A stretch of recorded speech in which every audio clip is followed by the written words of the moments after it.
జై గురుదత్త శ్రీ గురుదత్త. భగవానుడు నేరుగా ఈ భూమి మీద నడయాడి మనందరికీ కూడా జ్ఞానోదయం కలిగించడానికి అర్జునుడిని ఉద్దేశిస్తూ ఒక గీత బోధన చేశారు. అదే భగవద్గీత. ఈ భగవద్గీతలో భగవానుడు అనేక అంశాల మీద బోధ చేస్తూ ఒక అద్భుతమైన విషయాన్ని భగవానుడు అర్జునుడికి తెలియజేస్తారు. ఆ అద్భుతమైన విషయమే ఈరోజు మనం మాట్లాడుకుంటున్నాం. జ్ఞానోదయం కలిగినటువంటి జీవాత్మ స్థితి ఎలా ఉంటుంది, ఇది భగవానుడు అర్జునుడికి తెలియచేస్తున్నారు.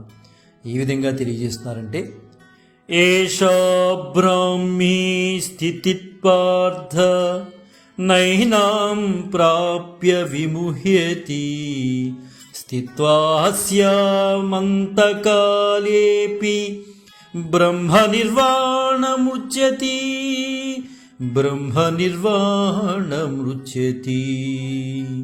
ఓ పార్థ, జ్ఞానోదయం కలిగిన జీవాత్మ స్థితి ఎలా ఉంటుందంటే, ఒక్కసారి జ్ఞానోదయం కలిగిన తర్వాత ఇక మళ్ళీ ఆ జీవాత్మ మాయలో పడదు. మరణ సమయంలో కూడా ఈ వివేకంతో స్థిరంగా ఉన్న ఇటువంటి వ్యక్తి జనన మరణ చక్రం నుండి విముక్తి పొంది నా యొక్క దివ్యధామాన్ని చేరుకుంటాడు అనేది చాలా స్పష్టంగా భగవంతుడు యావత్ ప్రపంచానికి అర్జునుడిని ఉద్దేశిస్తూ యావత్ ప్రపంచానికి కూడా తెలియజేశారు. ఇక్కడ మనం తెలుసుకోవాల్సింది బ్రహ్మము అంటే భగవంతుడు అని తెలుసు మనకి. బ్రాహ్మీ స్థితి అంటే భగవంతుణ్ణి ప్రాప్తి, అంటే భగవంతుడిని పొందేటటువంటి స్థితి కింద మనం మాట్లాడుకోవచ్చు. జీవాత్మ అంతఃకరణ శుద్ధి సాధించిన తర్వాత భగవంతుడు తన దివ్య కృపని ఖచ్చితంగా జీవాత్మకి ప్రసాదిస్తారు. ఆయన కృపచే దివ్య జ్ఞానాన్ని, దివ్య ఆనందాన్ని, దివ్య ప్రేమని ఆ జీవాత్మకి ప్రసాదించగలుగుతారు భగవంతుడు. ఇవన్నీ భగవత్ప్రాప్తి సమయంలో భగవంతునిచే ఇవ్వబడేటటువంటి, జీవాత్మకి ఇవ్వబడేటటువంటి దివ్యమైన శక్తులుగా మనం మాట్లాడుకోవచ్చు. అదే సమయంలో జీవాత్మను మాయాబంధము నుండి దేవుడు ఖచ్చితంగా విడిపిస్తాడు. సంచిత కర్మలు నశిస్తాయి.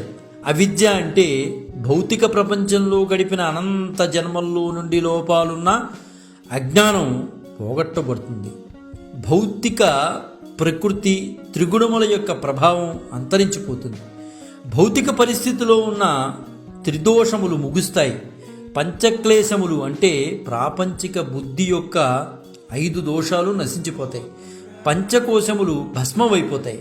ఆ సమయం నుండి జీవాత్మ శాశ్వతంగా మాయాబంధనం నుండి స్వేచ్ఛని పొందుతుంది. ఎప్పుడైతే జీవాత్మ ఈ భగవత్ప్రాప్తి దశను సాధిస్తుందో అది జీవన్ముక్తి అనబడుతుంది. అంటే ఈ శరీరంలో ఉన్నప్పుడే ముక్తి సాధించినట్టు అనమాట.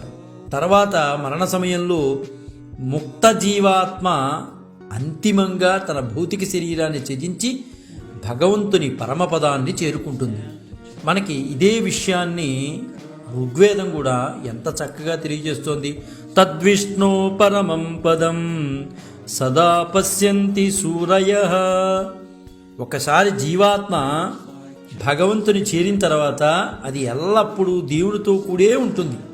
ఆ తర్వాత అజ్ఞానపు మాయ జీవాత్మను ఎన్నటికీ వశం చేసుకోలేదు. జీవాత్మ ఎప్పుడైతే పరమాత్మను చేరుకుందో ఈ మాయ అనేది ఎట్టి పరిస్థితుల్లో జీవాత్మని కనీసం టచ్ కూడా చేయలేదు, స్పృశించలేదు. మాయ నుండి శాశ్వతమైన విముక్తి కలిగిన స్థితిని నిర్వాణం అంటారు, మోక్షం అని అంటారు. ఫలితంగా ముక్తి అనేది భగవత్ప్రాప్తి ద్వారా సహజంగా వచ్చేటటువంటి పరిణామంగా మనం మాట్లాడుకోవచ్చు. అందుకనే భగవంతుడు అర్జునుడిని ఉద్దేశిస్తూ యావత్ ప్రపంచానికి కూడా చక్కటి సందేశాన్ని ఇవ్వగలిగారు. జై గురుదత్త శ్రీ గురుదత్త. శ్రీపాద శ్రీవల్లభ చరణదాసుడు, మాణికొండ రాజశేఖర శర్మ, రాజమహేంద్రవరం. స్వస్తి.